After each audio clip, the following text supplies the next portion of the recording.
Welcome again to the Mesa City Council meeting for the evening of October 21st, 2024. Council members Duff and Vice Mayor Heredia are unable to attend this evening and are excused. All other council members are present. We will begin this meeting with an invocation offered by Jess Brown with the Desert Southwest Conference of the United Methodist Church, followed by the Pledge of Allegiance. I noticed that we have some scouts that have joined us tonight. Thank you very much for being here. Would you be willing to lead us in the Pledge of Allegiance? So right after the invocation, the prayer, if you could just come up to the microphone and lead us in the pledge, we'd appreciate that. All right? Thank you very much. Pastor, I'm sorry, so please stand for the prayer and remain standing for the pledge. Thank you, Mayor. I don't have a title, I'm just Jess. Okay, thank you, Jess. If you would like to participate, you may take a posture of prayer that's faithful to your religion or tradition. Starting with a deep collective breath together.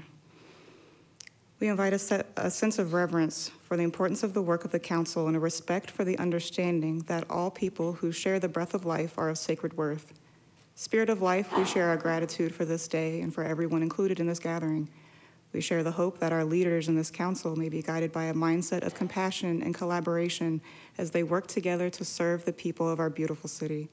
We ask for wisdom, guidance, and courage that they may make sound decisions as they lead us forward. We ask for clarity of focus and a liberation from fear as a time of transition approaches. May all of us, may every single one of us, be comforted during the season of election that there may be a true lasting peace and a hope for our collective future. We celebrate the gift of diversity in Mesa and recognize the privilege it is to live in a city where inclusion and togetherness is of such value. May our community continue to grow in generosity and care for one another, especially those who are the most vulnerable and in the most in need of care. We ask for continued blessing and prosperity in our lives and in our service, that together we may build the beloved community where all people can live in safety, trust, and freedom. Let it be so. Thank you. All right. Thank you, Jess. All right, Scouts, please step up.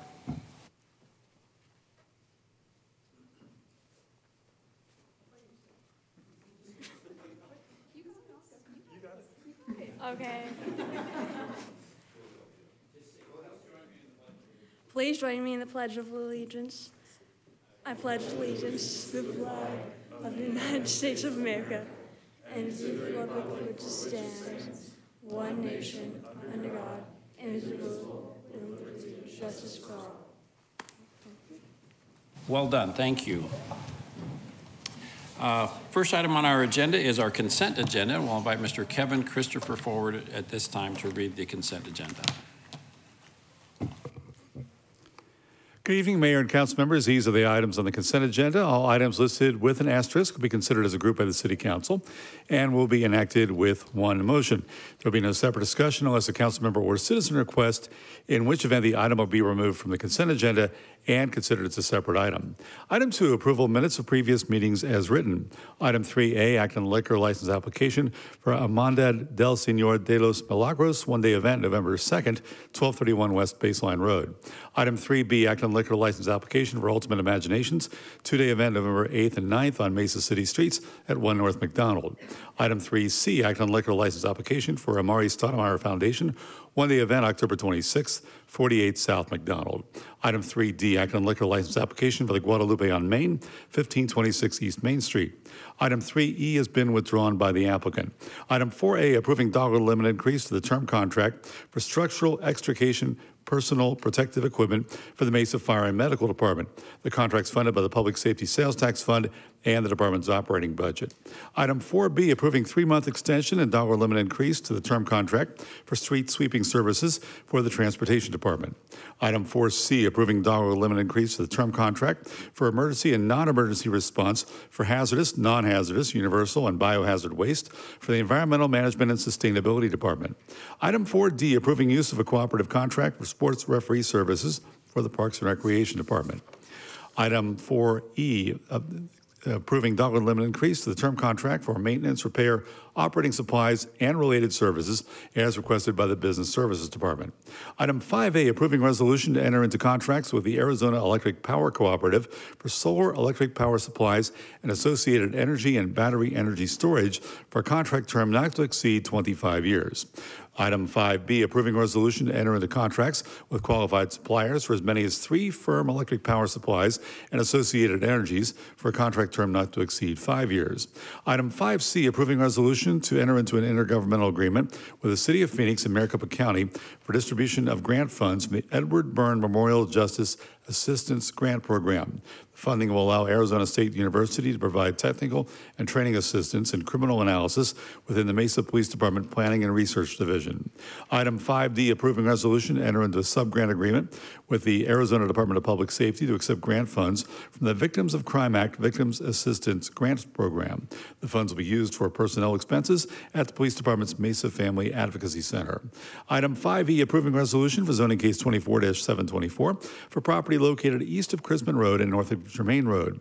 Council use permit to allow for metal refining, casting, and extrusion uses by JX Metals. Item 6A, introduction of ordinance or proposed amendments to Section 11-43-7 of Title 11 of the Mesa City Code pertaining to freeway landmark monuments. Item 6B, introduction of ordinance for zoning case 23-417 for property located south of East McDowell Road and west of North Val Vista Drive. Rezone with planned area development overlay to allow for a single residence subdivision. Item 6C, introduction of ordinance for zoning case 24-498 for property generally located north of McDowell Road and west of Greenfield Road. Rezone a planned area development overlay and major site plan modification to allow for expansion of an industrial development. Item 6D, introduction of ordinance for zoning case 23-653 for property generally located east of Greenfield Road and south of McKellips Road. Rezone with planned area development overlay, site plan review, and revocation of a council use permit to allow for an industrial development. And item 7A, introduction of ordinance for proposed amendments to section 11-25-4 of Title 11 of the Mesa City Code pertaining to billboards. Mayor and council members, these are the items on the consent agenda. Thank you, Mr. Christopher. Ms. Mosley, do we have any requests to speak on an item on the consent agenda? No request, Mayor. All right, thank you. I see that Councilmember Freeman has made a motion, seconded by Councilmember Summers. Please vote. Thank you. That the consent agenda passes with 5 yes votes and Council Members Duff and Heredia absent. Next item on our agenda is agenda item 8A and 8B, and all. Let me see. It's to conduct a public hearing on these items, known as the Gateway Auto Mall, generally located east. And on the west side, on the east side and west side of Signal Butte Road and on the north side of Pecos Road, and involve a public hearing and taking action on resolutions for a minor general plan amendment, retail tax incentive findings, and approving a development agreement and an ordinance rezoning the property. I declare the public hearing open. Mayor, just to clarify, it's 8A, 8B, 8C, and 8D. Thank you very much. Thank you, Mayor. With that caveat, I missed the first sentence of that, so thank you. So I declare the public hearing open. Ms. Mosley, do we have any requests from the public to speak on this item? No request, Mayor. Thank you. Do any council members wish to address this item? Hearing none, I declare the public hearing closed. If there's no objection from council, we'll take one motion for the approval of items 8A through 8D, the general plan amendment, the zoning ordinance, the retail tax incentive findings, and the development agreement. I see there's a motion made by Councilmember Spilsbury, seconded by Councilmember Summers. Please vote. Thank you. That motion passes with 5 yes votes and Councilmembers Duff and Heredia absent. Next item on our agenda is items from citizens present. Ms. Mosley, do we have any requests to speak on this agenda item? I have not received any requests. All right. I think we have some folks that are stepping forward right now.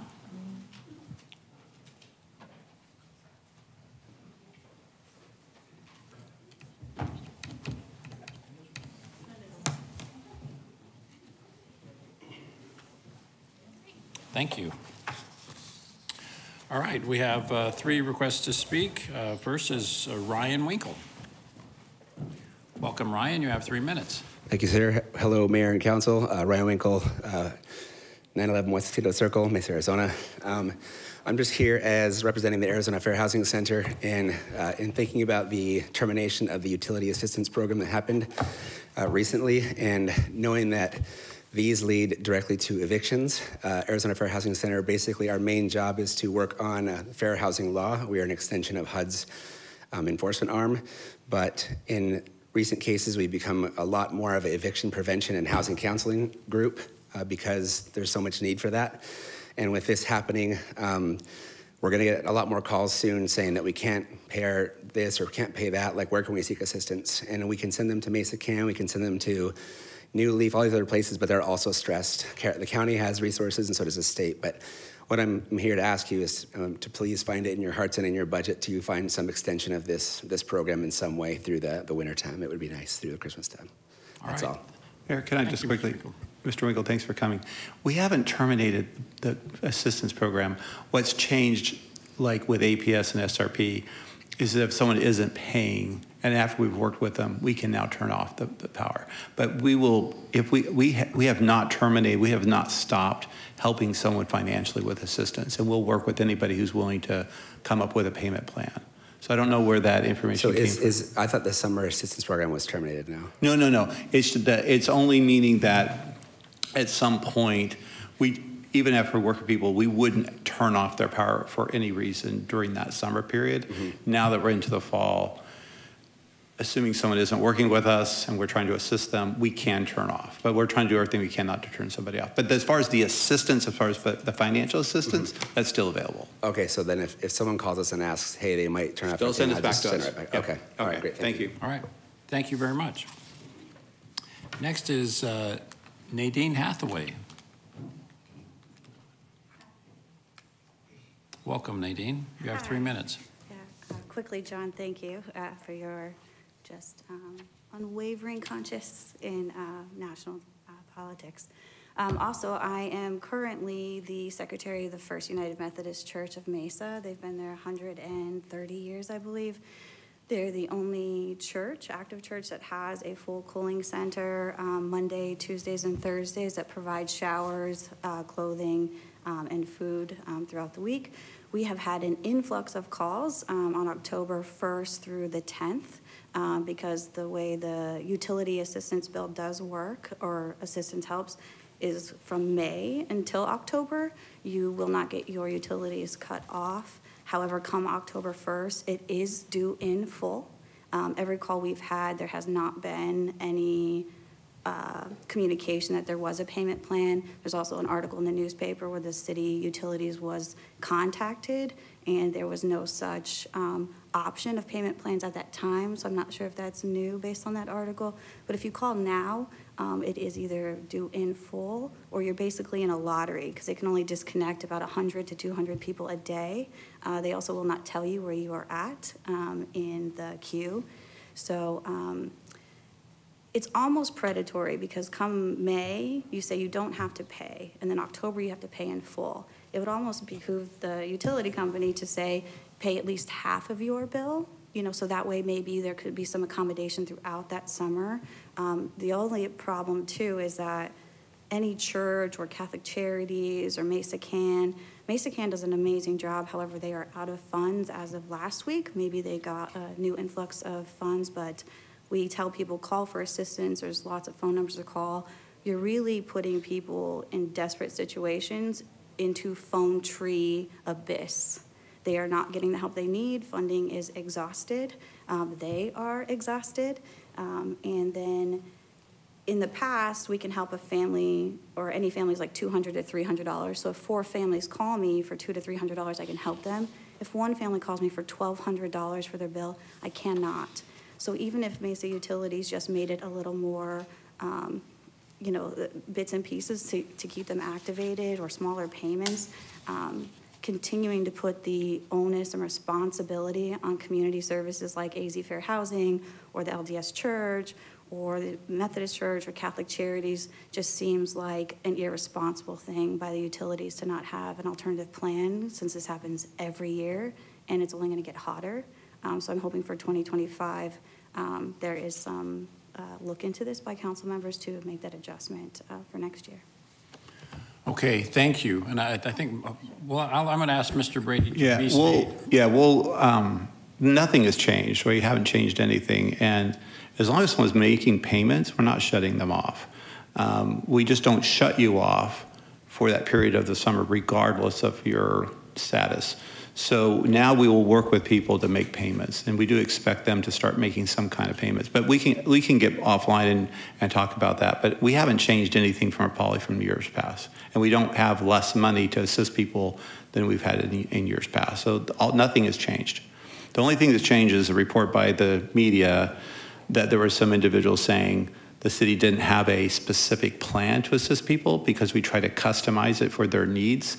But we are looking at a policy so it can be written, but we haven't changed anything from what we've done things in the years past. We have as much money to assist people as we've always had. So I think there's been some media's kind of done a good job of confusing this, but we'll be glad to work with your folks and you can refer them back to us. And as long as they're willing to pay, we're not going to cut them off. Yeah, I think the media did its own job. I think the utilities does a terrible job of clarifying the options. People don't know what to call and what keyword would make them valuable enough to be able to make payments. So some people do get payments, some people don't. People aren't quite sure how they qualify for that. We're going to restate this again, but thank you, Nadine. Thank you for what your church is doing on the heat relief. We appreciate that. Next is Katherine Blakowski. Welcome, Katherine. You have 3 minutes as well. My name is Katherine Blakowski. I live at 617 North 2 Street West, Mesa, literally over there.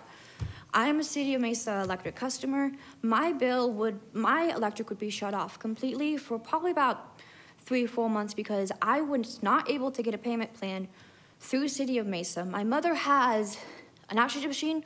My sibling and father have CPAP machines. They don't offer a program where you can't shut us off. They only offer a program like, hey, we're going to shut you off tomorrow, move those people out. I can't afford to put them to a hotel. We don't have any family here. So my concern is we need a program for City of Mesa to not shut people off with life-saving machines or go more to where they offer to do payment plans on the 1st of October. I was told I have to pay the full amount. They never offered me a payment plan at all. The only time I got sort of offered a payment plan was when I contacted my senator. So I would just like to state, like, maybe that's something we should look into, helping get life-saving machines people to where they can't be fully shut off or give more of a warning to help. That was my comment. Okay. Thank you very much. So again, just to thank you. Have a seat. We appreciate you. Normally, we don't respond to items from citizens present, but I think there is a misunderstanding as to what the city's program is. And Mr. Brady did a great job of explaining it, yeah. But I'll just restate it. The city has financial assistance for utility customers, and that's available year-round, not just during the hot summer months. There is a moratorium on disconnecting electric utilities during the summer months, because obviously that could present a life-threatening situation because of air conditioning. So that the moratorium is only for the time of the year where it's life-threatening to turn off someone's utilities. But year-round, the city has assistance programs and will work with people on payment programs and do everything we can to help them take advantage of that. I think what happens too is that people knowing we don't cut off their power during the summer, they don't pay anything. And then it does come due in October.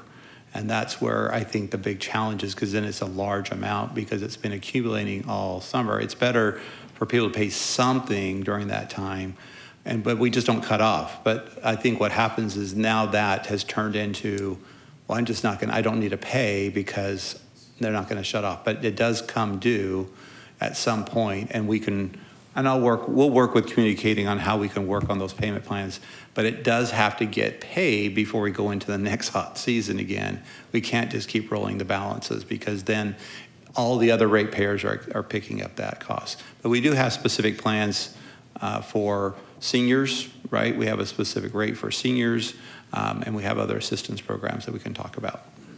So if you fall into the category of folks that are struggling with your electric utility bill, please ask the city if, to what extent there's some assistance available and for a payment plan, and hopefully you don't have too much trouble engaging in that conversation. I just want to bring to your attention that if you go to Mesa Camp, there's papers taped on all of their windows saying that there is no funding available for utilities. So there is a program. That program does not have funding as of this time. Yeah, and that is not correct. There is a city program to help people with utility assistance, and that's available all year long. It's not only during the summer months.